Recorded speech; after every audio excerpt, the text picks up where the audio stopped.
Bueno, pues hola, buenos días.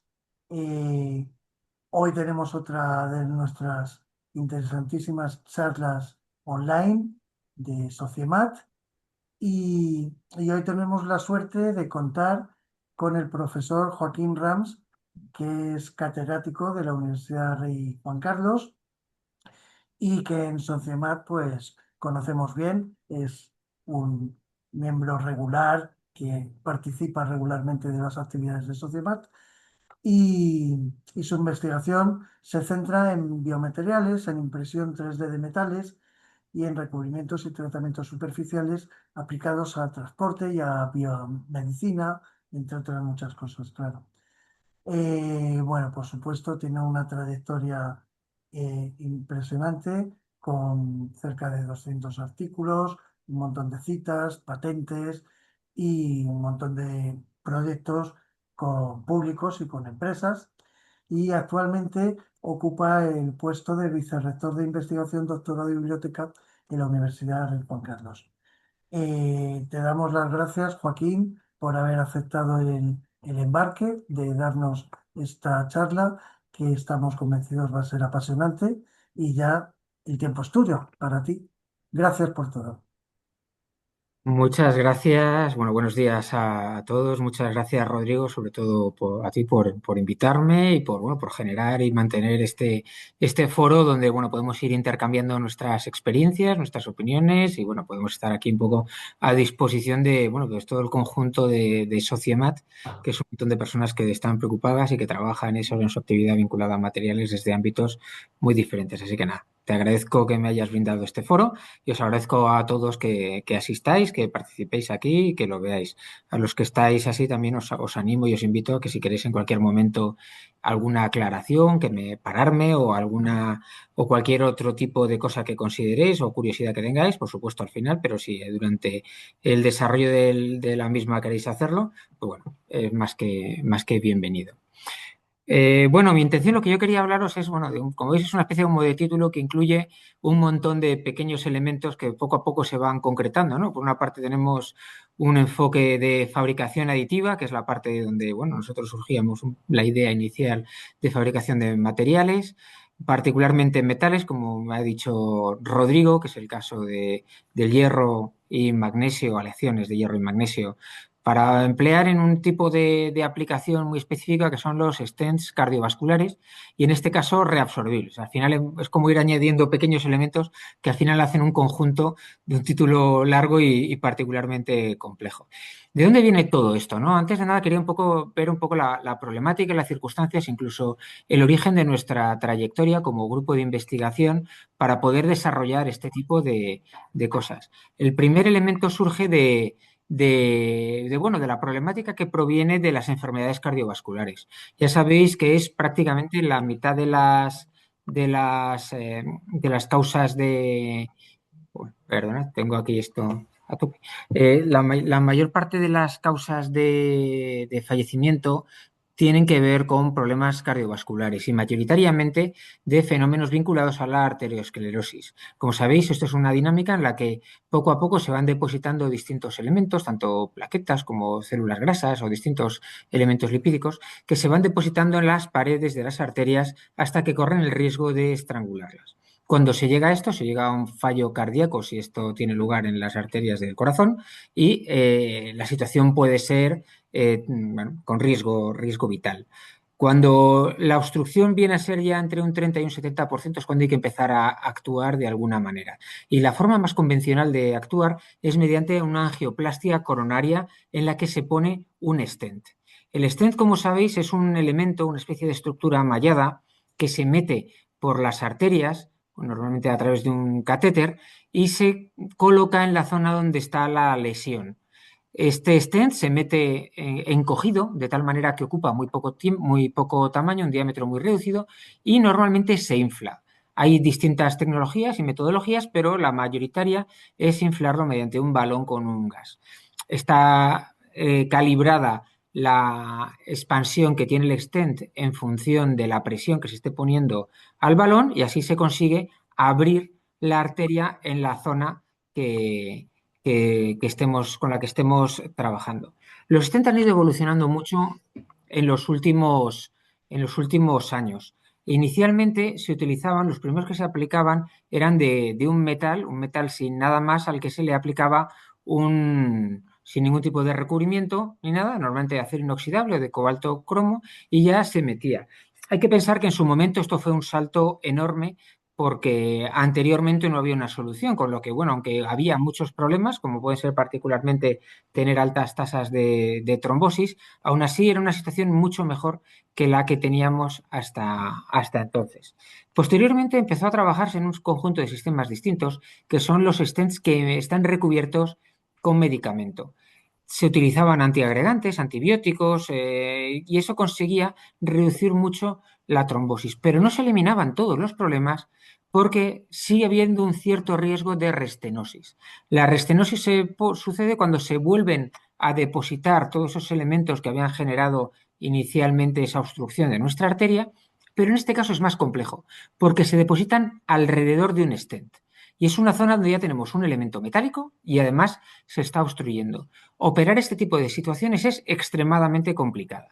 Para poder plantear una alternativa a este sistema, surgió una idea que era, ¿por qué no utilizamos un stent que esté hecho en un material que se va disolviendo con el tiempo? Es decir, poco a poco desaparece mientras que ya no es necesaria su presencia porque hemos conseguido curarlo, bueno, pues que se vaya deshaciendo. Inicialmente se plantearon unos de polímero, pero también alternativamente unos de carácter metálico. De esta manera, ¿qué es lo que tenemos? Tenemos un stent cardiovascular que normalmente se quiere hacer con múltiples tecnologías y aquí viene el desarrollo de nuestra propuesta. Incorporemos la impresión 3D para poder fabricar ese stent cardiovascular y hagámoslo además con un material que sea bioreabsorbible. Lo bueno de la combinación de estas metodologías es que podemos diseñar un stent a medida para el problema que tengamos, podemos fabricarlo de una manera más o menos ágil y luego, una vez que lo hayamos implantado, poco a poco irá desapareciendo en el cuerpo. Pero queremos hacerlo con metales. ¿Por qué con metales? Luego entraré un poco más en detalle de todos los distintos tipos de materiales que se pueden utilizar para aplicaciones como biomateriales, pero bueno, en un primer momento la intuición te dice, aunque la intuición muchas veces falla, como sabéis, en el ámbito de la ciencia y tecnología de materiales, pero la intuición te dice que un metal va a tener más resistencia, va a durar más, va a poder dar, bueno, un poco mejores características. Bueno, pues esta es nuestra apuesta y esta es la propuesta que nosotros hacemos, que es, tengamos un stent cardiovascular. Hagámoslo con un material metálico que nos va a permitir, como los metales tienen normalmente mayores valores de resistencia mecánica, nos va a permitir tener una estructura mucho más fina. Y podemos incorporarla sin ningún tipo de problema para resolver el problema, la enfermedad o la lesión. Si tenemos controlados las características o el tipo de metal con el que queremos hacerlo, podemos utilizar esa impresión 3D, ya en un ámbito un poco más técnico, como sois todos ya del ámbito de materiales, pues bueno, con fabricación aditiva.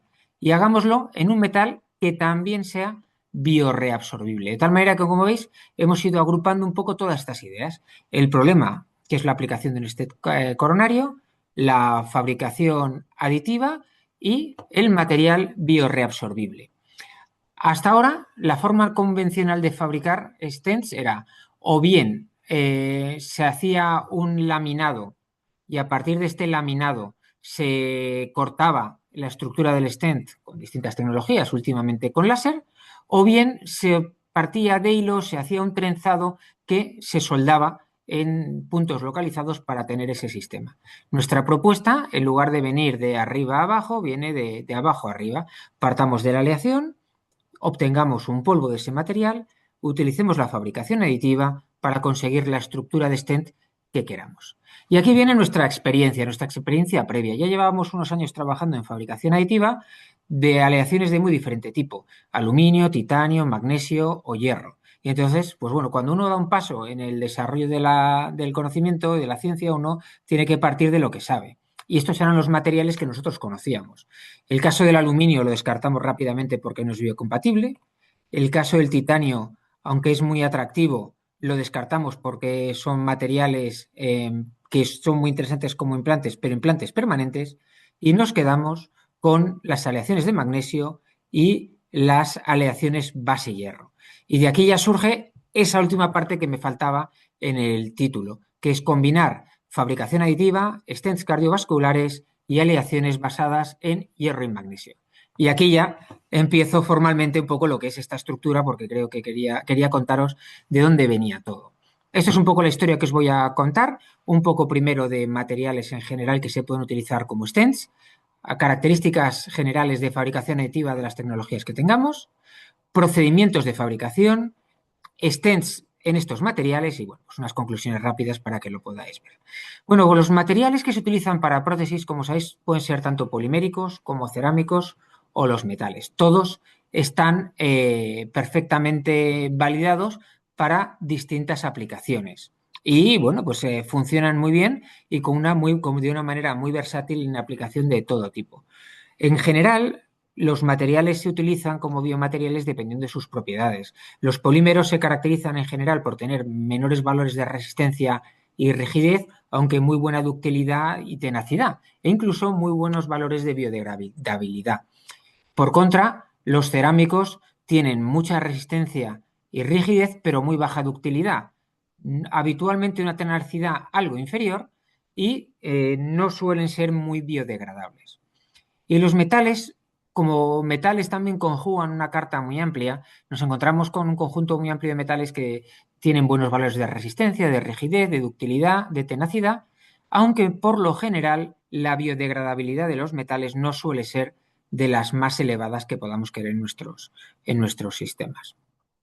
Cuando nos estamos centrando ya en materiales para prótesis permanentes de carácter metálico, normalmente se utilizan unas aleaciones muy restringidas. Las aleaciones o sea, el titanio puro o su aleación más convencional, la de 6 aluminio 4 vanadio, aleaciones de cobalto cromo molibdeno, el acero inoxidable 316 en su variante LVM, que es la que se utiliza en aplicaciones médicas, las aleaciones de níquel-titanio, los nitinoles, o bien aleaciones de platino, platino-iridio. Estas son las aleaciones los que más se utilizan para prótesis o stents incluso de carácter permanente.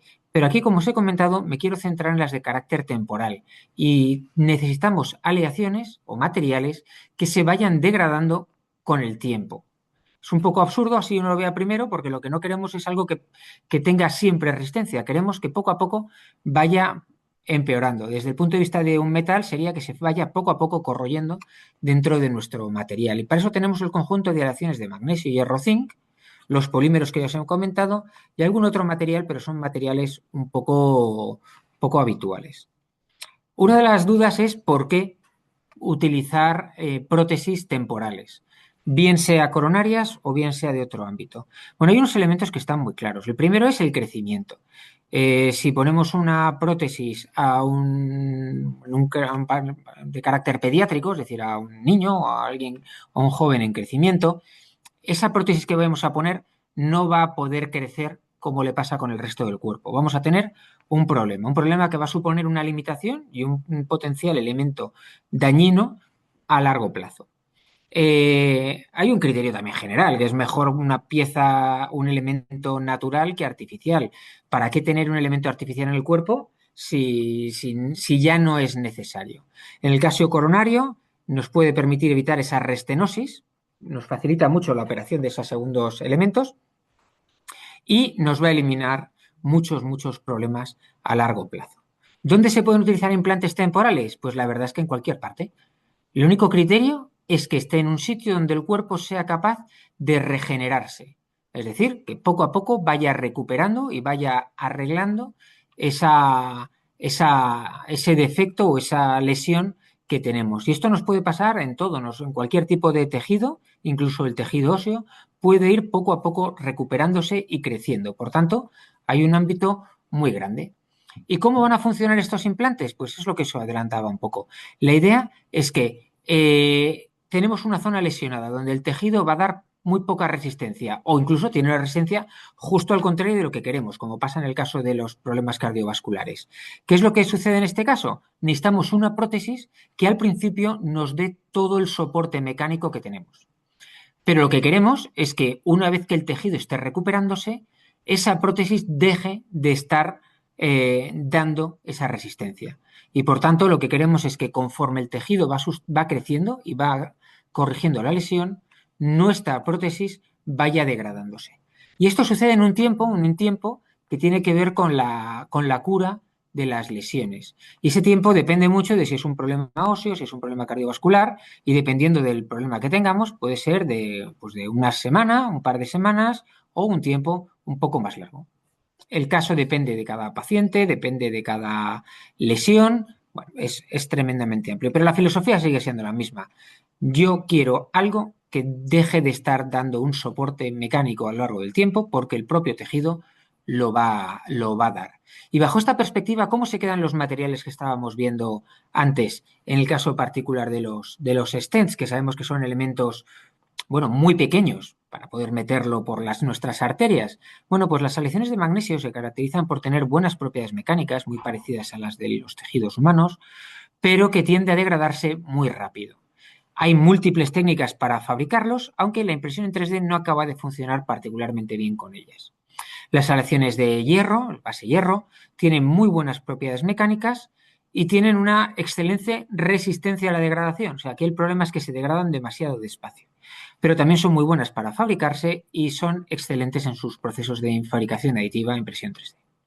Las aleaciones de zinc tienen unas propiedades mecánicas muy razonables, tasas de degradación bastante adecuadas, a veces un poco largas para algunas de las aplicaciones, pero bueno, en general funcionan muy bien, se fabrican bastante bien por procesos convencionales, pero dan problemas a la hora de la impresión 3D. Ahí hay un amplio conjunto de retos que poco a poco se van solventando, pero sobre lo que todavía queda mucho para trabajar. Y finalmente tenemos el ámbito de los polímeros, que lo pongo también un poco como elemento de comparativa de hasta dónde nos pueden llegar los metales. Los polímeros en general tienen muchas peores propiedades mecánicas, aunque son excelentes su tasa de degradación, su fabricabilidad y la capacidad de imprimirse en 3D. Dentro de los materiales que yo os decía que teníamos nosotros más o menos experiencia, hay dos que son los que principalmente destacarían en todo este tipo de circunstancias. Uno son las aleaciones de magnesio, en particular la W43, y la otra es una aleación base hierro, que es un hierro manganeso. En nuestro caso también lo hemos hecho con un poquito de carbono. El módulo elástico que tienen estos materiales, como veis, en el caso del magnesio es más bajo, mucho más reducido que en el caso del hierro.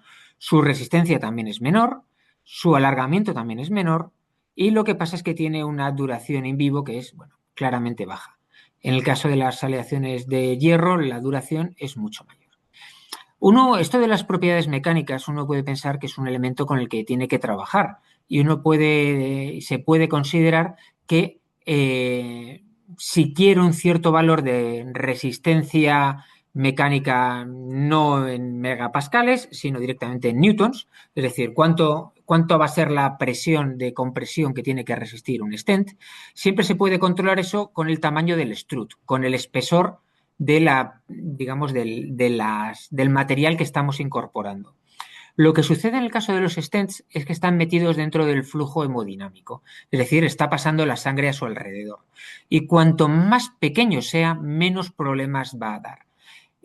Como veis en la imagen de la derecha, en la zona B, cuando hay una turbulencia sanguínea, se tienden a formar agregados plaquetarios. De esta manera, cuanto más pequeño sea nuestro stent, más finos sean esas estructuras, menos problemas vamos a tener a corto o a medio plazo. Bueno, pues ya tenemos más o menos definido un conjunto de materiales, la cuestión es cómo podemos fabricarlo nosotros. Y aquí la idea es, partamos de un material, la fabricación aditiva en general parte de un material, hay dos grandes bloques, los que parten de polvo y los que parten de filamento, se hace un diseño, se aporta energía para conseguir convertir ese hilo o ese polvo en una estructura tridimensional para conseguir finalmente el producto que habíamos diseñado. En el caso de nuestra experiencia particular, en metales, como sabéis, hay varias tecnologías. Las dominantes son la fabricación en cama de polvo con láser, con distintos tipos de láseres. Nosotros tenemos particularmente esos dos. La deposición con polvo con láser de energía dirigida, que también es un equipo que nosotros tenemos. También se puede hacer, en este caso, con otro tipo de técnicas también. pero normalmente son menos finas, o a partir de hilo, que nosotros lo que tenemos es con láser, aunque también hay una tecnología que triunfa mucho en muchos ámbitos, es con arco. El problema que tienen estas tecnologías es que solo la fabricación aditiva en cama de polvo tiene una resolución aproximada a la que se requiere para trabajar con un stent. Se han trabajado, estos son los materiales que comentaba antes, y como veis, pues bueno, se pueden fabricar piezas pequeñas o incluso piezas estructuralmente con mayor detalle y mayor complejidad. Es la única tecnología a día de hoy que consideramos que puede ser válida para aproximarnos a las piezas que tengan las características que demandan. ¿Cómo funciona esta tecnología? Bueno, pues lo que se hace es que se va depositando un material, se va depositando polvo del material con el que queremos fabricar la pieza capa a capa. Se deposita una capa de polvo y con un láser se consolida digamos, una loncha, una capa del material en la forma que tengamos. Y el material en 3D queda configurado a partir de la agrupación de cada una de estas capas, igual que pasa en una impresora 3D de polímero, solo que en este caso se va haciendo a través de un láser con metal y con una mayor precisión. La pieza final que tenemos tiene la composición prácticamente igual que la del polvo que tenemos, con la forma y la geometría de la pieza que hayamos diseñado. Durante el proceso de fabricación, además de la composición, es muy importante controlar el tamaño y forma de polvo, así como los múltiples parámetros que tiene el proceso, como puede ser la energía del láser, la velocidad de barrido, su tamaño de spot, el espesor de capas, la distancia entre pasadas, entre muchos otros parámetros que también están ahí metidos dentro y que es necesario controlar para optimizar las características de la pieza que estamos fabricando. Lo bueno de esta tecnología es que nos permite fabricar piezas con estructuras muy detalladas. En particular, en estas dos aleaciones con las que estamos trabajando, hemos conseguido estructuras muy finas. Esas imágenes corresponden a la de arriba, piezas que nosotros hemos hecho, y la de abajo pues, también se parece a muchas también son piezas que hemos fabricado nosotros. La de arriba en hierro, la de abajo magnesio. Son piezas que permiten, es una tecnología que aporta muy buenas propiedades mecánicas, permite controlar en cierta manera las tasas de degradación. El equipamiento LPBF, os digo ahí que es un equipamiento no especializado, porque es un equipamiento que permite trabajar tanto para esto como para una prótesis de otro tipo, o sea que permite trabajar sin ningún tipo de problema en piezas con muchas aplicaciones. ¿Esto qué implica? Que un centro con un solo equipo puede fabricar tanto un stent cardiovascular como una prótesis pues de cadera o de cualquier otra zona que se vaya a hacer en titanio. Y todo esto, pues redunda también en un elemento del que no hay que olvidarse. Para que una tecnología tenga futuro en un ámbito, además de ser buena a nivel técnico, tiene que ser válida desde un punto de vista industrial. Y este tipo de equipamiento sí que permite hacerlo. Pero no todo es fácil, no todo está conseguido. Hay muchos retos, hay muchos problemas que hay que solventar. Uno de ellos tiene que ver con el control dimensional. Estamos fabricando piezas a partir de polvo y lo hacemos irradiando. Entonces, por ejemplo, en nuestro diseño queremos irradiar la zona que está marcada en rojo y esa zona es la que fundimos. Bueno, pues además de fundir esa zona, muchas pequeñas partículas de polvo que tenemos alrededor quedan adheridas. Cuanto mayor sea la conductividad térmica del material, más piezas se van a adherir. Y al final lo que tenemos es la geometría de la pieza que queríamos con un montón de partículitas alrededor. Y eso nos va a obligar a hacer una técnica de postprocesado. Además, las propiedades, si bien la resistencia es muy alta, la ductibilidad, la resistencia a fatiga no es tan buena. Y las tasas de degradación bueno, pues están muy afectadas por la combinación de todos estos parámetros.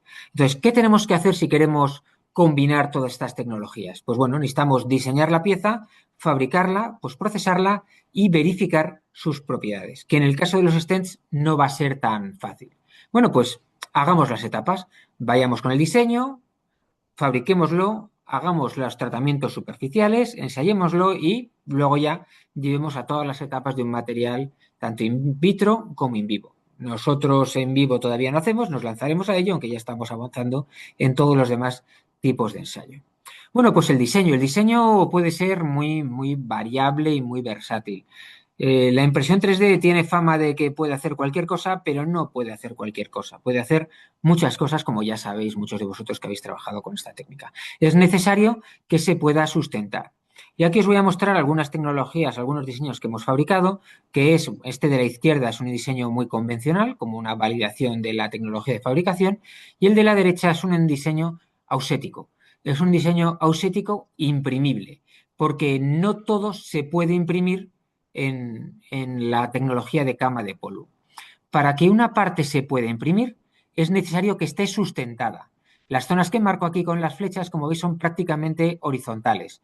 Resulta que al ser horizontales, parece que estamos queriendo crear una pieza sin ningún tipo de apoyo. Y eso sale muy mal, con muchos defectos. Bueno, pues, ¿cómo se puede solventar eso? Bueno, pues como aparece en la zona de la derecha. Ahí lo que tenemos es una zona con mucha más inclinación vertical. De tal manera que podemos ir construyéndolo todo sobre unos cimientos previos sólidos. Y así, pues bueno, son elementos que hay que hacer. Una vez que tenemos esto y hemos hecho ese diseño, la primera etapa es simularlo. Entonces, lo que se hace convencionalmente, se hace en la simulación, se supone el diseño de stand que tenemos, se le añade a la simulación unos soportes y se le somete a los ensayos que queramos, tracción, flexión, torsión, y se va haciendo distintos elementos de simulación hasta que identificamos que nuestro diseño se comporta adecuadamente. Bueno, pues esto es lo que hemos hecho con nuestro proceso. En nuestro caso en particular, como son materiales un poco habituales, un poco anómalos, lo que hemos utilizado dentro de ese sistema de impresión 3D es un equipo que tiene un equipo que tenemos, que me consta que, por ejemplo, en el Centro Nacional de Investigaciones Metalúrgicas tienen uno parecido, en el IMDEA Materiales también, en algunos otros centros de investigación tienen algo parecido, y es que el equipo que tenemos, que es una Renso, tiene un módulo de fabricación de volumen reducido, lo llaman, que es una zona muy pequeña que tiene de unos 7 por 7 centímetros. Aquí se pone el polvo y se va poniendo capa a capa el material que hacemos. Se dibuja el diseño de cada capa y con el láser se va solidificando. Y así capa a capa vamos fabricando en los materiales que queramos. Nos da mucha versatilidad, aunque da más trabajo que un equipo más profesional en sentido un poco más amplio.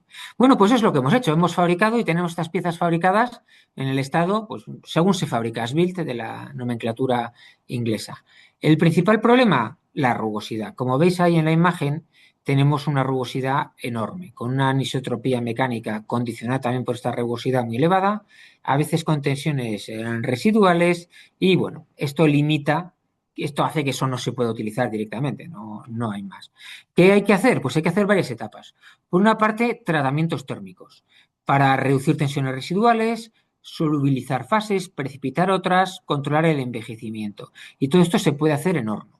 Adicionalmente, se puede hacer con alguna tecnología un poco más exótica, como pues, con láser o algún otro elemento, si uno quiere trabajar de manera más local, en lugar de modificar toda la pieza, queremos modificar solo unas zonas. Bueno, pues se pueden ir combinando cualquier tipo de tecnologías. Y luego se hacen acabados superficiales para quitar rugosidad, luego os comentaré ya en los casos particulares lo que hacemos, o añadir esos recubrimientos que os decía que pueden aportar algún tipo de funcionalidad adicional, como es el caso de los stents DES, que tienen medicamentos incluidos para que vayan poco a poco disolviendo. Bueno, pues ya lo tenemos fabricado, podemos haber hecho el recubrimiento superficial o el acabado superficial y toca ensayarlo. Y los ensayos convencionales pues son pues ensayos pues, axiales, de compresión, torsión, doblado, bueno, los convencionales que hay a todos. Como veis aquí hay como dos grandes familias de ensayos. Los ensayos de compresión son bastante fáciles de aplicar a un stent. Bueno, no tan fáciles, pero son viables. Pero los ensayos de tracción son extremadamente complejos. Y los ensayos de fatiga en condiciones próximas a la aplicación también lo son. Cuando uno en un esquema ideal hace un ensayo de tracción, fija puntos y, bueno, hay una continuidad perfecta en esas zonas donde estamos sometiendo el ensayo de tracción. Pero cuando uno lo quiere hacer con un equipo, lo que tiene que hacer es agarrarlo con una mordaza. Y para agarrarlo con una mordaza tienes que aplicar una tensión transversal, vamos, que tienes que aplastar el stent en sus extremos. Y después de aplastarlo, estirarlo. Y conforme lo vas estirando, pues resulta que se va a ir resbalando, con lo que al final tienes que aplastarlo cada vez más. El resultado es que la realidad difiere mucho del ensayo. Y aquí viene una de nuestras propuestas, que es la fabricación aditiva me deja hacer el stent que quiera, pero me deja fabricar la probeta de tracción que quiera, porque podemos incorporar unas cabezas diseñadas adecuadamente para el ensayo. El stent se fabrica exactamente en las mismas condiciones que vayamos a usar después, pero le añadimos esas cabezas. Bueno, aquí tenéis una gráfica donde se ve la diferencia que hay cuando uno ensaya un stent, apretándolo por las mordazas, a cuando uno ensaya un stent con unas cabezas como las que hemos puesto. Si lo ensayamos directamente así aplastado, tenemos la curva inferior, un valor de elongación muy bajo y una resistencia muy baja, irreales para el stent que tenemos. No se comparan con la realidad. Se puede rellenar para aplastar menos ese material y mejoramos un poco la respuesta, pero no sigue dándonos la respuesta válida del stent. Yo recuerdo que en el stent nos interesa que cuanto más pequeño sea el strut, menos problemas clínicos vamos a tener. Siempre podemos poner stents más gordos, pero estaríamos favoreciendo la aparición de enfermedades o de lesiones secundarias. Bueno, si tenemos ese stent modificado, podemos ensayarlo de una manera real, ver cuánto darían sus propiedades mecánicas y, bueno, pues validar el proceso de fabricación. Aquí tenéis estos stents, un stent convencional y dos stents con cabezas modificadas, antes de ensayar y después de ensayar. Después del ensayo, como veis, en estas primeras aproximaciones, el daño es sobre todo en la zona de las mordazas, mientras que cuando se ensaya el stent con cabezales incorporados, falla en la zona central del stent. Es decir, la respuesta real del stent fabricado es mucho más parecida a la de la simulación. Bueno, pues ya tenemos una herramienta que nos permite fabricar esos stents y nos permite fabricar elementos de ensayo. Bueno, pues ¿qué es lo que tenemos en los dos materiales particulares que os voy a proponer? Bueno, uno es el de hierro, manganeso, carbono, que es una aleación que, como veis aquí, está situada en su fase de gamma, con lo que no tenemos problemas de comportamiento ferromagnético de nuestra aleación, que es un elemento crítico para que luego podamos hacer resonancia magnética nuclear sin ningún tipo de problemas. Utilizamos un polvo que se fabrica específicamente conforme a los parámetros que hemos dicho que queremos de polvo, con un tamaño medio que viene a ser en torno a unos 20 algo micras, aunque tenemos una frecuencia elevada de mayores finos. Hemos fabricado Hemos fabricado con nuestro sistema que os hemos comentado antes y hemos ido haciendo un barrido amplio de parámetros para ir obteniendo pues, distintos tipos de respuestas. Hemos fabricado también piezas con distinta orientación, piezas más orientadas a ensayos de tracción, de fatiga, de corrosión y finalmente de stent. O sea que hemos ido haciendo todo el recorrido, ¿no? Las piezas más simples son las que veis aquí en la figura de la izquierda, son piezas, son prismas más o menos sencillos, muy adecuados para ensayos de dureza, microestructura o corrosión. Hicimos unas pruebas de mallas planas para ver qué tal se comportaba este material y finalmente los stents con la geometría que ya conocemos. ¿Cómo se comportan estos materiales si los vamos haciendo, vamos aplicando distintas características de proceso de fabricación? En particular, en esta gráfica lo que veis es más potencia en el láser conforme estamos en el eje de la izquierda hacia arriba y mayores velocidades de escaneo, de barrido con el láser, conforme nos movemos a la derecha en el eje de las X. La energía asociada variaría evidentemente para cada una de las condiciones y lo que se representa aquí es la densidad. Valores en rojo más oscuro indican materiales con mayores valores de densidad y los azules menores valores de densidad. A la derecha tenéis imágenes que caracterizan cómo son nuestras probetas. Podéis ver que cuando la energía es inferior a esos 200, la presencia de defectos es generalizada. De igual manera, cuando la velocidad de barrido es muy elevada, también aparece un elevado grado de porosidad. Si queremos tener piezas densas sin muchos poros, tenemos que movernos en el cuadrante superior izquierdo. Y normalmente, pues uno lo que quiere son piezas densas. Hay una condición aquí en medio que funcionaba muy bien. Y esto es una de las cosas que a veces uno no tiene claro. Hay veces tienes un valor muy adecuado en un entorno un poco inestable. Y aquí son esas decisiones que tienen que ver con las características de los procesos de fabricación.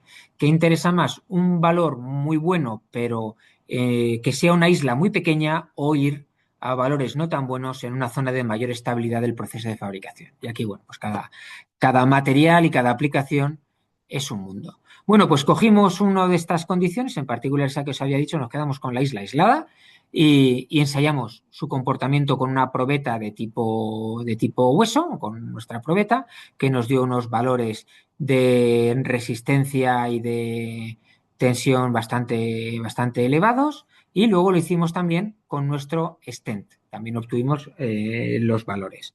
Y bueno, pues como veis, el stent lo que sucede es que da valores que son, bueno, pues, inferiores a los que nos daba esa primera probeta. De hecho, nos sucedió una cosa muy peculiar. Cuando aplicamos la metodología que os había comentado antes de diseñar probetas de ensayo específicamente digamos, adecuadas para stents, resulta que las propiedades mecánicas de los stents eran muy superiores a las de las probetas. Es decir, cuando teníamos esa pieza fabricada a base de struts de hilos finos, la resistencia máxima era prácticamente el doble que la de las probetas y su alargamiento era prácticamente el triple. Es decir, la probeta no es representativa del comportamiento de una estructura muy fina. Y eso tiene que ver con la forma en la que se fabrican los stents. Mientras que una probeta grande se fabrica a base de baños largos con el láser, vamos recorriendo el láser a lo largo de la probeta con las distintas direcciones que tiene. En el caso de un hilo, el hilo se fabrica de una manera casi prácticamente circunferencial y toda la sección de cada uno de estos struts se funde prácticamente simultáneamente, con lo que el mecanismo de crecimiento y de microestructura cristalina es muy diferente. Aún así, pues bueno, hay que seguir trabajando con las probetas de tipo hueso y compararlos con los stents. Y lo que vimos es que después de someter a un elevado número de fatiga, tanto en probeta como en stent, vimos que el límite de fatiga, es decir, el valor a partir del cual podemos obviar la fatiga, era prácticamente variaba, era un poco variable, pero podía ser en muchos entornos superior en el caso del stent frente al caso de la probeta. Y valores, bueno, pues muy adecuados para la aplicación. Otra de las cosas que teníamos que es importante controlar era el comportamiento a corrosión. Queremos stents que, bueno, aquí en la gama podemos que sean bioreabsorbibles o que no sean bioreabsorbibles. Si queremos que sean bioreabsorbibles, nos interesa que se corroan. Si queremos que sean permanentes, pues cuanto menos se degraden, mejor. Bueno, pues aquí surge siempre esa duda. Si os acordáis, si estábamos en un valor intermedio, teníamos una densidad muy buena, tendremos muy buenas propiedades mecánicas, pero será un material muy resistente a la degradación. Su vida en servicio, su vida en nuestra arteria será muy elevada. Con alta energía, la velocidad de disolución viene a ser de en torno a unas 70 micras por año. Es decir, un stent convencional estaría, bueno, prácticamente, bueno, un año, 8 o 9 meses, dependiendo un poco de la geometría y la zona que estemos contemplando. Si estamos trabajando con entornos de menor energía, ese tiempo va a ir variando y puede ser muy superior, sobre todo cuando tenemos una estructura más porosa. Aquí tenemos de nuevo otro de los problemas característicos de la selección de procesos de fabricación y de la selección de materiales. Las mejores condiciones de fabricación no lo son para todas las propiedades de nuestra pieza y habrá que encontrar un punto intermedio donde podamos equilibrar las propiedades mecánicas con la tasa de degradación. Otra etapa, el acabado superficial. Las piezas, según se fabrican, que serían las de la izquierda, tienen, bueno, pues como veis, muchos defectos superficiales. En el caso de la aleación de hierro, manganeso, carbono, que estamos considerando, con la que hemos trabajado, lo que utilizamos fue un proceso de electropulido. El electropulido se utiliza mucho para aplicaciones cardiovasculares porque tiene la característica de generar capas de pulido muy planas, que es lo que nos interesa, sobre todo en la cara interna del stent. Y bueno, pues aplicando distintos tiempos hemos conseguido eliminar todo este material excedente que es sobre la superficie, desaparece y obtenemos una estructura mucho más fina y homogénea. Como veis, no es tan regular como un stent fabricado con otras tecnologías, pero no quita, o quizá debido a eso, tiene para muchos elementos un mejor comportamiento que otro. Un stent con unas caras curvas se comporta mucho mejor frente al flujo sanguíneo que un stent con una sección transversal rectangular, como es la que tiene la mayor parte de los stents con los que se trabaja ahora mismo. Paralelamente, ¿qué sucede? Que se reduce en un 50% la sección transversal de nuestro stent, con lo que las condiciones de fabricación tienen que ser distintas de las condiciones de uso con las que queramos hacer. Bueno, aquí tenéis cómo va variando también un elemento crítico, que era la rugosidad. Aparte de visualmente, se puede ver cómo hay un cambio sustancial y pasamos a valores de rugosidad que vienen a estar en torno, en rugosidad media, el centenar de nanómetros. Bueno, son valores que entran en lo que uno puede demandar, aunque bueno, todavía evidentemente hay algunas cosas que todavía son las que todavía hay que trabajar y son las que estamos desarrollando modificaciones para mejorar su comportamiento. ¿Qué sucede en el caso del magnesio? El magnesio es un comportamiento totalmente distinto. Tratamos con una aleación, en particular la W43, que es una aleación que tiene tierras raras y que, bueno, es un elemento un poco anómalo, tiene itrio, bueno, aparte tenemos neodimio, gadolinio, tiene circonio y, bueno, pues tiene pequeñas trazas de otros elementos. Esa es una imagen de la morfología de partículas que tenemos. Como veis, hay una variabilidad de tamaño muy elevada. Se puede mejorar un poco, pero bueno, no hay mucho margen, no son materiales comerciales y, por tanto, la calidad de fabricación no es tan controlada como si fuera un producto de alto diseño. De nuevo, se diseña adecuadamente para la fabricación aditiva y se fabrica. Aquí tenéis un proceso de fabricación de esta aleación, donde se está haciendo ahí en esta primera etapa la fabricación aditiva de los cabezales. Como veis, en el vídeo se nota que hay un fenómeno fundamental y es, lo vuelvo a poner, y es que hay una gran evaporación de material y es el problema que tiene el magnesio. El magnesio es un metal que tiene tiene una presión de vapor muy elevada. Entonces, cerca del punto de fusión, la presión de vapor es tan grande que se pierden grandes cantidades de material. Y eso nos obliga a trabajar con mucho cuidado con este proceso y controlar muy bien los parámetros si no queremos dañarlo. Pero a pesar de todo, después de una serie de optimizaciones, se consigue fabricar, como veis, las probetas que están a la derecha con sus cabezales. Si analizamos cómo es la morfología superficial, vemos ese efecto que os decía antes. Tenemos una geometría que cuando uno lo ve desde fuera, bueno, es sorprendente lo bien que están fabricados, pero cuando lo vas mirando ves que hay una gran cantidad de pequeñas partículas esféricas adheridas al strut, partículas que conviene eliminar. ¿Cómo lo hemos eliminado? Bueno, pues en este caso lo hemos hecho con ácido fosfórico. Al sumergirlo en ácido fosfórico, poco a poco vamos eliminando esas partículas y vamos obteniendo también simultáneamente una estructura más fina, más delgada. Aquí veis una comparación entre las piezas, cómo se fabrican y después de 600 segundos sumergidos en este ácido. Y como podéis ver en la figura de la derecha, el strut apenas tiene defectos, o sea que tiene una gran cantidad de material, se consigue uno que apenas tiene defectos.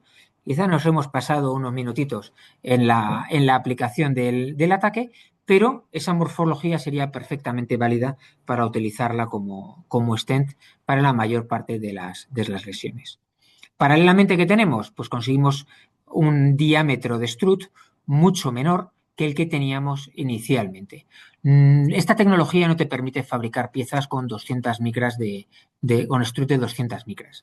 El límite físico real, incluso aunque no tuviéramos adherencias, estaría en torno a los 300 o 350 para un material de alta conductividad térmica como es el caso del magnesio, pero sus aleaciones. Pero con un ataque posterior podemos llevarlo a las características dimensionales que queramos. En la línea de arriba tenéis este proceso que hemos desarrollado e incluso hicimos algunas pruebas para eliminar el óxido superficial que se va generando debido a la presencia del ácido fosfórico. Con un tratamiento con cromatos se puede conseguir una morfología donde el metal queda desnudo. A la vista se nota que tenemos un metal muy brillante y sin ninguna presencia de óxidos. ¿Para qué podemos querer esto? Bueno, pues todo depende de lo que quieras. Si lo que quieres es tener una pequeña capa de óxido protectora, puedes utilizarlo de arriba. Si quieres eliminarla para poder aplicar algún tipo de elemento después, te tienes que quedar con la de abajo.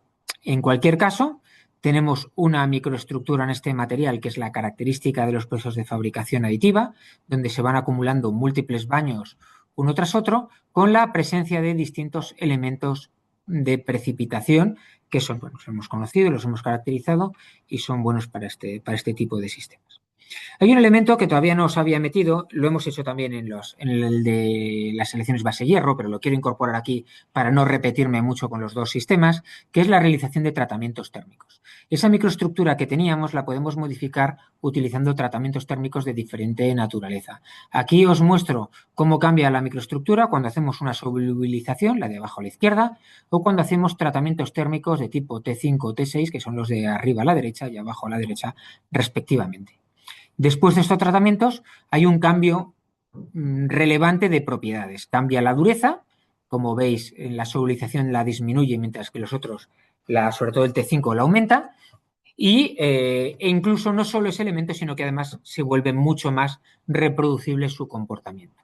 Cuando se hace un ensayo a tracción de estas piezas, lo que vemos es un comportamiento como el que tenéis en las figuras. Ahí tenéis distintas probetas hechas para cada uno para ver que veáis el grado de reproducibilidad, los tratamientos térmicos o algunos tratamientos térmicos sobre todo, T6 en particular, es el que permite obtener una respuesta mucho más homogénea de los materiales y aquí tenéis un poco la comparativa. Un tratamiento T6 nos permite incrementar la ductilidad, sobre todo con respecto a las builds, sin tener una pérdida muy importante de resistencia. Esta estructura que veis de escalones cuesta abajo, se corresponde con la rotura de cada uno de los struts de nuestra circunferencia, de tal manera que aquí la carga va aumentando hasta que rompe un strut y tenemos una caída. Luego, bueno, como siempre todas las cadenas rompen por el eslabón más débil, bueno, pues conforme vamos eliminando eslabones débiles, nos va a ir quedando poco a poco un sistema que nos da menos resistencia, pero que todavía va y puede ir alargándose y puede mejorar. Las variaciones de valores, como veis aquí, tomados a partir de las promedios de nuestras gráficas, lo que tenemos es que el valor de tensión no lo incrementamos, pero la resistencia es muy elevada. Estamos hablando de estar por encima de 200 megapascales con una aleación de magnesio, que son valores excelentes, y obtenemos incrementar la deformación hasta valores superiores al 3%. 3% longitudinal y con una estructura de tipo gallinero de nuestro strut, es decir, de nuestro stent. Es decir, que es una combinación bastante exigente con lo que las propiedades no están mal del todo. Todavía queda trabajo, como os digo, estamos en ello y bueno, pues nos queda mucho por hacer y mucho por avanzar. La forma en la que rompen todos estos siempre es en general por puntos de unión. Aquí lo veis perfectamente cómo va rompiendo por las zonas de la corona. Y bueno, aquí hay más elementos sobre los que trabajar. Se puede diseñar para reforzar esta zona, que tenga un valor más ancho, o bueno, pues ir trabajando un poco en el diseño para compensar las zonas de fallo. No porque queramos que resista más, sino porque igual lo que sucede es que tenemos exceso de material en las demás zonas y nos conviene siempre utilizar la menor cantidad de material posible. Y luego ya para terminar, el último paso, que es, habíamos hecho stents, ahora estamos desnudos los de primera generación, la segunda generación era con medicación y la tercera estamos ahí metiendo un poco el bioreabsorbible. Como veis, habíamos pasado de la primera del metal desnudo al metal reabsorbible, pero nos puede interesar controlar cómo es la reacción o la interacción entre el stent y el cuerpo. Y para eso, ¿qué hemos hecho? Hemos depositado un recubrimiento Solgel. Inicialmente depositamos un recubrimiento Solgel para controlar la biodegradación y el crecimiento o no crecimiento, la proliferación celular. Y luego, en colaboración con la Universidad Carlos III, también incorporamos un Solgel que era capaz de emitir medicamentos. Esa imagen que veis ahí son distintos stents tratados superficialmente, primero adelgazados, como veis son bastante finitos, y luego con un doble recubrimiento Solgel. Uno para control de la corrosión y otro para la emisión del medicamento. La figura de la izquierda veis el recubrimiento de tipo sol-gel para el control de la corrosión, es un recubrimiento de un espesor inferior a las 3 micras, y el segundo recubrimiento, el que contiene medicamentos, era un poco más grueso, de en torno a unas 16 micras. Con esto lo que conseguíamos era, en el caso particular de la levofloxacina, ir depositando una cantidad que llegaba a ser, dependiendo de la geometría, pero vamos, en torno a 8 o 9 microgramos por mililitro. Esto es un ensayo estandarizado, un mililitro de disolución, que es un valor suficiente para acabar con el 98% de las bacterias hospitalarias. Nos queda ahí el estafilococo aurio, que todavía no conseguíamos eliminarlo, pero bueno, también es porque es el ensayo normalizado. Si tenéis en cuenta que la concentración de antibiótico justo en la inmediación de la pared es mucho mayor que la que tengamos en un elemento de disolución, pues bueno, tenemos claro que posiblemente hasta los ensayos diseñados para medicamentos localizados igual no son plenamente, los requisitos no son plenamente válidos para equivalentes a los de un medicamento en disolución. Y luego lo que teníamos el problema, y seguimos con ello, es que por el momento los stent tratados superficialmente, recubiertos o con o sin recubrimiento, tienen todavía una vida media demasiado baja. Tenemos que seguir actuando y tenemos que cambiar y corregir para conseguir que esa vida media encaje en un plan de en torno a pues, un mes, entre un mes y 3 meses, que sería para la mayor parte de las lesiones el periodo adecuado. Y por el momento estamos un poquito más bajos. Bueno, pues con todo esto, ¿qué es lo que creo que es lo que quería un poco comentaros y que quería trasladaros? Pues lo primero es que la fabricación aditiva permite fabricar dispositivos médicos personalizados. Aquí hemos aplicado un criterio muy simple y era pues, un stent con una geometría muy específica. A día de hoy, cuando uno van a poner un stent, los stents lo venden básicamente como en 5 tallas, 2 diámetros y 3 longitudes. No, 2 longitudes y 3 diámetros, perdonad. Y si ya es difícil a veces encontrar talla de camisa, imaginaos talla de stent, ¿no? Bueno, pues tener una gama un poco más amplia sería muy bueno desde el punto de vista clínico. Y entonces, bueno, pues esto es lo que nos aporta la fabricación aditiva. Podemos hacer cilindros de distinto diámetro, podemos hacer estructuras en I, en bueno, la geometría que se quiera. Y nosotros lo hemos hecho, como veis, para dos materiales totalmente distintos. Una aleación de magnesio y una aleación base-hierro, ambas que tienen la característica de ser biodegradables. Pero la fabricación aditiva por sí misma no es suficiente, hay que postprocesar. El postprocesado es una etapa fundamental en prácticamente todas las tecnologías de fabricación, pues más aún en el caso de la fabricación aditiva cuando se quiere diseños y tamaños tan pequeños. Necesitamos controlar el diseño, la fabricación, el ensayo como una parte fundamental para hacerlo, la modificación superficial y su recubrimiento, y, por supuesto, la etapa final de disolución y el comportamiento celular, in vitro e incluso en vivo. Como veis, vamos avanzando, vamos haciendo cosas, pero bueno, no solo nosotros, evidentemente, un amplio conjunto de gente que está trabajando en este tipo de tecnologías, pero todavía hay mucho trabajo pendiente. Hay muchas cosas por hacer. La fabricación aditiva no me cabe la menor duda de que será la tecnología dominante en la fabricación de dispositivos médicos. Estoy convencido de ello porque permite una personalización que no permite ninguna otra tecnología, y una vez que se fabriquen dispositivos personalizados, no tendrá sentido utilizar un medio de fabricación diferente para dispositivos no personalizados, con lo que al final acabará acabando ahí, acabará terminando como la tecnología dominante. Y la biodegradación, evidentemente, como una tecnología que es fundamental para la mayor parte de lesiones, sobre todo pediátricas, pero bueno, yo creo que a casi todos, si nos dicen que donde tenemos una lesión va a acabar estando nuestro propio tejido, con celulitas nuevas que hemos generado nosotros, pues bueno, yo creo que mucho mejor que con un dispositivo que nos quede. Y por último, simplemente incluir como agradecimiento fundamental mi grupo de investigación, el grupo que es el que ha desarrollado todo este trabajo y que, bueno, que es el de fabricación aditiva para la salud, la sostenibilidad y el transporte, que estamos en Móstoles, aquí en Madrid, aquí digo aquí porque estoy yo aquí, pero para todos vosotros los que estéis tanto en Madrid como fuera, nuestras puertas están abiertas para visitarnos, para colaborar. Y bueno, ya sabéis que nuestra voluntad es trabajar con todos vosotros, mostraros abiertamente lo que tenemos y vamos, siempre dispuestos a colaborar y a compartir nuestra experiencia. Y nada más, muchísimas gracias por vuestra atención y estoy a vuestra disposición para cualquier cosa que queráis preguntarme. Gracias. Bueno, pues muchísimas gracias, Joaquín, por la fabulosa charla que nos has dado. Ha sido apasionante y enhorabuena porque los resultados son más que prometedores y la verdad es que ha sido muy bonito.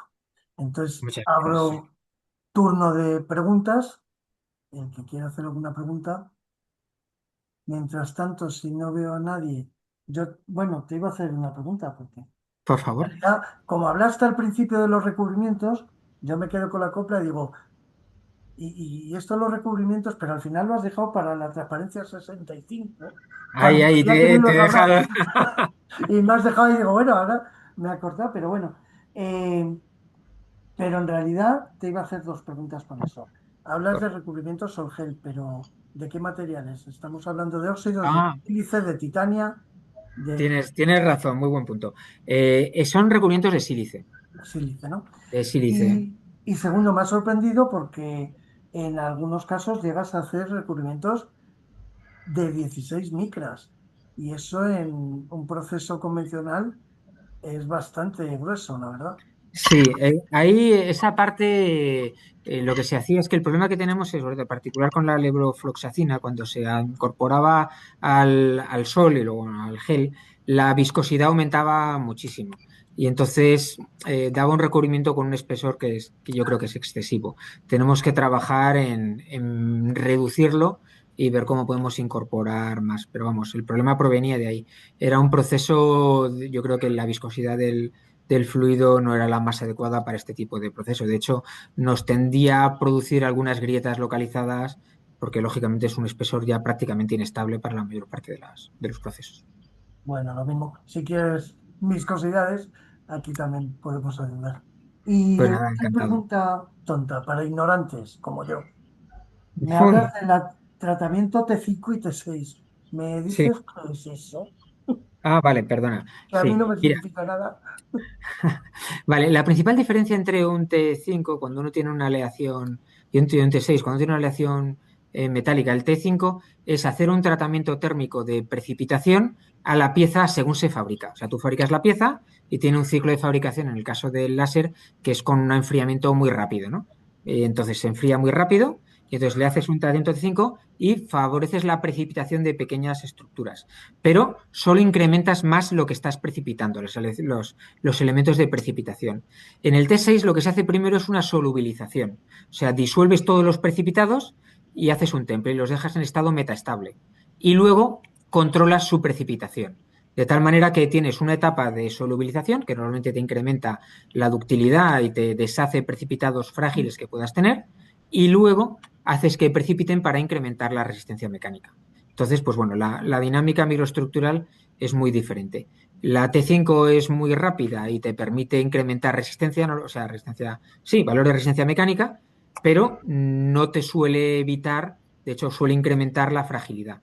Mientras que la T6 te permite dar resistencia mecánica, en el caso de la fabricación con láser, normalmente no superior a la que tienes inicialmente, pero te incrementa la ductilidad sin perder mucha rigidez. Ujú. Gracias. ¿Alguna pregunta? Miki, te veo por ahí asomado. ¿Quieres preguntar algo tú? Sí, bueno, lo primero, saludar a Joaquín y que hace mucho que nos veíamos y darle la enhorabuena, me ha gustado muchísimo la charla, muchísimas gracias. Te quería preguntar, en las camas de polvo que vas poniendo, ¿cuál es el espesor de cada cama? Vale. Bueno, pues a ver, un placer, Miki, volver a vernos, que la verdad es que nos vemos demasiado poco. O sea que un gusto también estar aquí, ya sabes, cualquier cosa En te disponible. Portugalete tenéis la ocasión. Es una buena, es una buena. Pues la capa de polvo, nosotros vamos haciendo, normalmente trabajamos en capas que suelen ser de las más pequeñas que hacemos de unas 30 micras y las más gruesas de unas 60 micras. Para este tipo de cosas nos gusta trabajar como con de 30 micras en 30 micras, pero podemos regular un poco más. Más pequeño no tiene mucho sentido porque trabajamos con partículas cuyo tamaño medio viene a estar en torno a esas 20-30 micras, con lo que trabajar con una capa más fina sería un poco irreal. Pero siempre es entre 30 y 60 micras. y la velocidad de crecimiento en altura, cuando vas haciendo más o menos cuánto crecéis Es, por... es ese tamaño más o menos, en torno a esas 30-60 micras por cada capa. Una pieza de estas se puede fabricar, una capa de esa, o sea, una plataforma con 20 o 30 stents se puede fabricar, no sé, en 3 horas o 3 horas y pico. Luego ya vienen todos los demás procesos, pero Sí, sí, arrancamos con un tiempo, así decir, el tiempo, y eso que nuestro equipo está bien, es bueno, pero los hay mucho más rápidos. Hay equipos que tienen la misma disposición y lo que hacen es que tienen igual 4 láseres, con lo que reduces el tiempo de fabricación prácticamente una cuarta parte. vale, muchas gracias. Muchas gracias, Miguel. Gracias. ¿Alguna pregunta más? ¿Algún comentario? ¿Alguien se anima? No veo a nadie. Yo te voy a hacer otra, perdona Por mi favor, sí. ignorancia, soy el más paleto, entonces solo tengo dudas. Y es, cuando hablas al principio mostrabas las tablas estas de fabricabilidad y de la capacidad Sí. de impresión 3D. Bueno, ahí yo estaba preguntando en qué técnica de impresión, que luego ya lo has aclarado mucho, pero ¿qué parámetros concretos son los que te sirven para evaluar esa fabricabilidad y demás? Vale. Bueno, lo primero, evidentemente, solo tiene dudas el que tiene conocimiento. El que no las Sí, tiene, no, el que no gracias. sabe, no duda. O sea que estás en el extremo opuesto y me consta. Bueno, ahí la fabricabilidad he tirado un poco en general. Sobre todo me he centrado en criterios es un poco subjetivo, ¿no? Bueno, era una flecha, o sea, que no había un número. Pero es qué tal se comporta un material frente a su procesado, sobre todo con tecnologías basadas en láser. El principal problema que tenemos es que los materiales que tienen un punto de fusión bajo, como es el caso del magnesio o el zinc, tienden muy rápidamente a la evaporación. Y cuando empiezas a evaporar, empiezas a perder elementos y a cambiar la composición.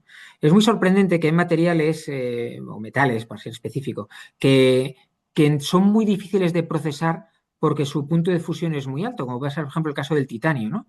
El titanio es un material que es bastante complicado de fabricar con procesos convencionales, controles atmosféricos muy elevados, la temperatura es alta, hay interacciones con los crisoles. Bueno, es difícil de trabajar, pero es el material perfecto para procesar con láser en cama de polvo.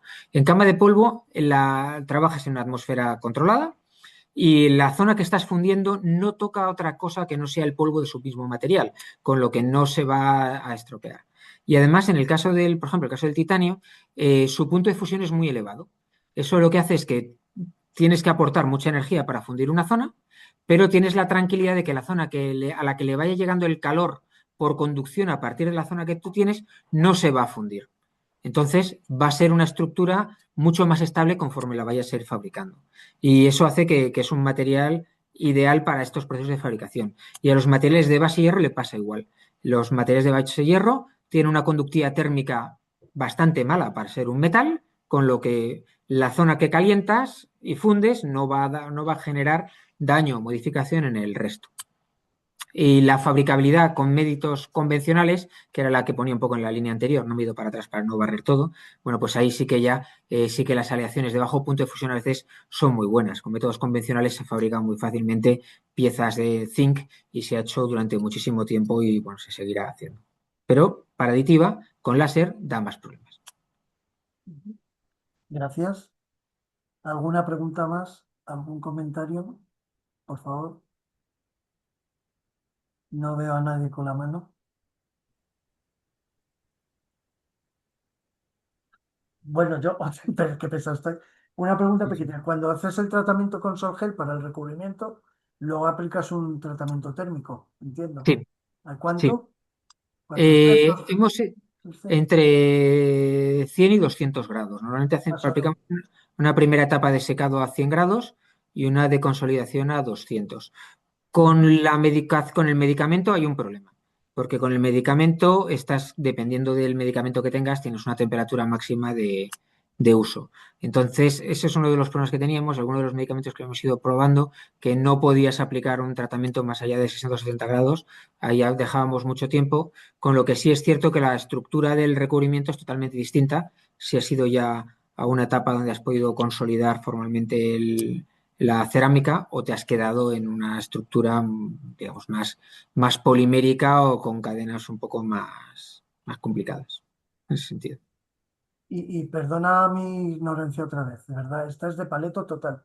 ¿Se podría pensar en encapsular el medicamento en sílice, hacer una microesfera de sílice y ser ese el recubrimiento directamente? Eso te permitiría el tratamiento térmico y todo lo demás. Y luego ya la biodegradación y demás. ¿O es una tontería?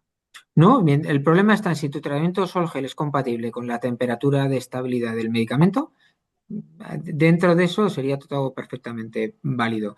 De hecho, una de las pruebas que estamos haciendo nosotros, pero estamos abiertos a cualquier idea nueva, ¿no? Es utilizar estructuras tipo MOFs que su propia estructura porosa interna facilita una carga de medicamento mucho más elevada.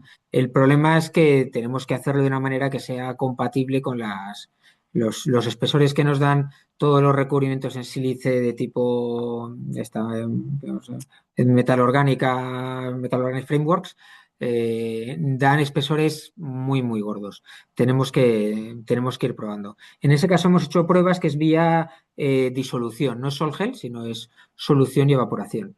Pero bueno, seguro que se puede trabajar en muchas vías y, bueno, y abiertos a ello por nuestra parte. Gracias. ¿Alguna pregunta? Bueno, pues si no hay más preguntas ni comentarios, eh, yo pues por mi parte pues te quiero dar las gracias por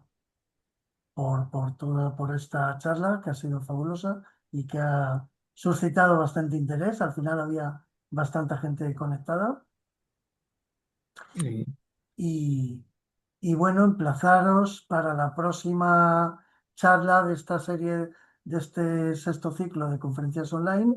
La próxima será el 8 de abril, miércoles a las 12 como siempre, y en ese caso nos hablará la profesora Carmen Álvarez Lorenzo de entramados poliméricos con capacidad de reconocimiento molecular. Así que muchas gracias a todos los que habéis asistido, a los futuros oyentes y por supuesto a Joaquín por la magnífica charla que nos has impartido. Muchas gracias. Muchas gracias, Rodrigo, y muchas gracias a todos. Gracias. Un auténtico placer.